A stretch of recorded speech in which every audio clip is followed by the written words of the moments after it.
Okay, let's jump right in. If you look in your Bible, right between the Gospels and the letters of Paul, you'll find one of the most unique books in the entire New Testament, the Acts of the Apostles. It's this action-packed story, for sure. But what it's really for, well, that's been a debate for centuries. So today, we're going to play detective and solve that mystery. Right? It's not a gospel, it's not an epistle, it's kind of this sequel, this history, this bridge, but what was its original job? What problem was its author actually trying to solve?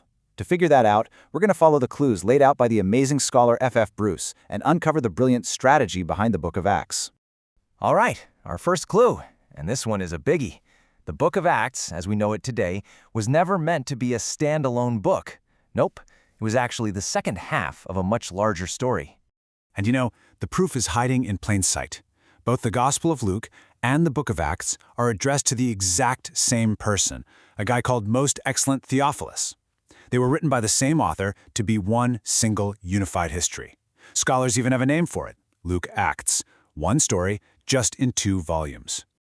So what happened? Why did they get split up? Well, as the early church started collecting its most important writings, they decided to group the 4 Gospels, Matthew, Mark, Luke, and John, together. And to do that, they had to pull Luke's Gospel away from its sequel, Acts.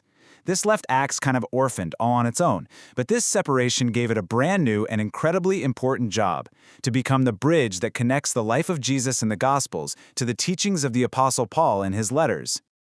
And this is where the story takes a really fascinating turn. Our second clue comes from the most unlikely source you can imagine, a 2nd century heretic who, by trying to rip the church apart, accidentally made the Book of Acts more important than ever. Meet Marcion. Around the year 144, he rolls into Rome with this bombshell of an idea. He claimed the God of the Old Testament was this angry lesser God, and that Jesus came to reveal a totally different, loving God. And for Marcion, the only person who got this right was the Apostle Paul. He said all the other apostles had totally corrupted the message. So to prove his point, Marcion creates his own Bible, a chopped-up Gospel of Luke and 10 of Paul's letters. But look closely at what's missing, the Book of Acts. He had to cut it out, because Acts clearly shows Paul working side by side with the very apostles Marcion was trying to discredit. So in response, the church had to define its own official scripture, and guess what became the linchpin holding it all together? The Book of Acts. And this was just a masterstroke. Acts became the absolute proof that Paul wasn't some lone wolf who invented a new religion. No, it told his conversion story, showed his commissioning, and proved his direct connection to the original apostles back in Jerusalem. It validated the entire foundation of the church and just completely demolished Marcion's whole argument. Okay, on to our third and final clue. This one really gets to the heart of what F. Bruce believed was the original purpose of Luke Acts. See, this wasn't just a history project. It was a defense, a legal brief. You got to put yourself in the 1st century Roman world. Christianity had a massive PR problem.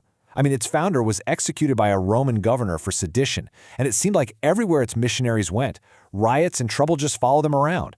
So Luke writes Acts as a careful, systematic apologia, a legal defense, arguing that Christianity was absolutely not a threat to Roman law and order. And the evidence for this is just stamped all over the book. Luke builds this incredible pattern. Again and again, Paul gets hauled before Roman officials, proconsuls, magistrates, governors, you name it, and one after another, they all find him innocent. The verdict is always the same. This man has broken no Roman law. That's not a coincidence, folks. That is a deliberate legal strategy. Luke's argument is so subtle but so powerful. He shows that the source of all the chaos wasn't the Christians, it was their opponents, often local authorities who were stirring up the mobs and bringing fake charges. The Christians, he argues, are actually the peaceful ones here. So let's bring all these clues together. When you look at all the evidence, a really clear picture of what the Book of Acts was designed to do just snaps right into focus. So who is this for?